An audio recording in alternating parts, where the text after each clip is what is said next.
francs, c'est 10$. Mais c'est plein d'onction. C'est vendu à la boutique chinoise. Cette photo, même moi-même quand je me vois, je ne me reconnais pas. C'est ce que la souffrance, la douleur peut faire dans la vie de quelqu'un. Lorsque maman Blanche est partie, voici l'état dans lequel j'étais. On croirait que j'ai même 60 ans. Hein? J'avais maigri. J'avais envie seulement de que Jésus me prenne aussi et tout. J'étais dans cet état-là. Mais regardez comment je suis maintenant. Alors,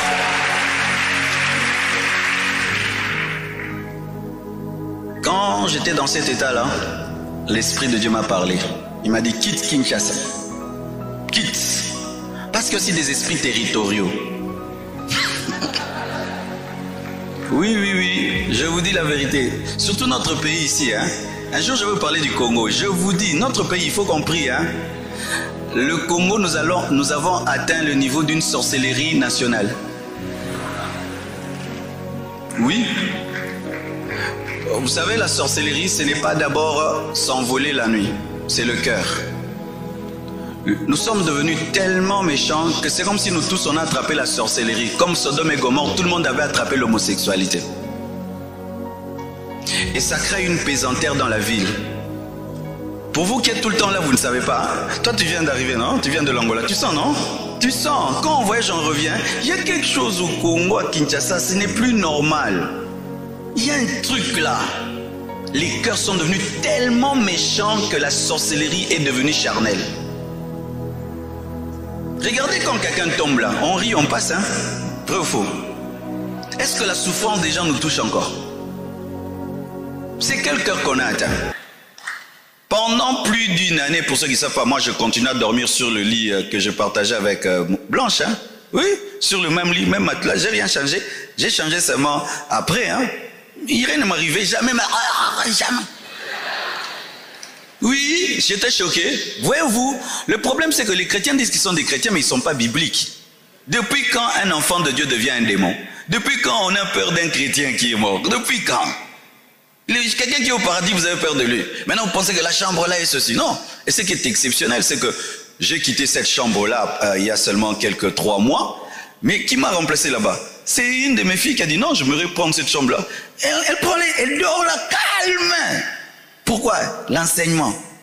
Calme. Toi, tu vas dire, je brûle ça, il y a des esprits. L'église n'est pas assez enseignée sur la mort. Vous savez pourquoi? Parce qu'on enseigne sur la mort au deuil. Il faut qu'on enseigne sur la mort à l'église pour éviter des comportements démoniaques dans les deuils. Je vous dis, les églises n'enseignent sur la mort que quand il y a un mort maintenant, oh, ceci. Mais il faut enseigner. La Bible est remplie d'enseignements sur la mort. Mais on ne touche pas ça. C'est pourquoi vous avez des comportements, des coutumes par rapport à la mort. Vous venez du deuil, vous vous lavez. Pourquoi vous vous lavez? Oh, pour que les esprits là restent là-bas. Ah bon? Donc quand vous êtes allé là-bas, il y avait des esprits. Quand un enfant de Dieu meurt, il est au paradis. Il ne circule pas, il ne traînaille pas. Amen, hein? Il ne circule pas, il ne traînaille pas. Oh non, quelqu'un meurt. Oh, esprit naïso, tambola. C'est pas biblique. Sœur, tu étais déçue en amour. La chair va te dire, rejette les hommes, ne souris plus aux hommes. Mais le Saint-Esprit va te dire, ne ferme pas ton cœur, donne une seconde occasion, quelqu'un de bien viendra. Alors si tu te laisses guérir, Dieu va te donner quelqu'un d'autre qui va te consoler. Mais si tu refuses, tu vas garder une mine tellement renfrognée et tu auras tellement de colère en toi que même la personne envoyée par Dieu aura peur de toi. C'est quand vous voyez des sœurs qui sont en éternelle colère contre celui-là qui est parti, ça fait 5 ans. Hein? Au Garda Kanda. Alléluia.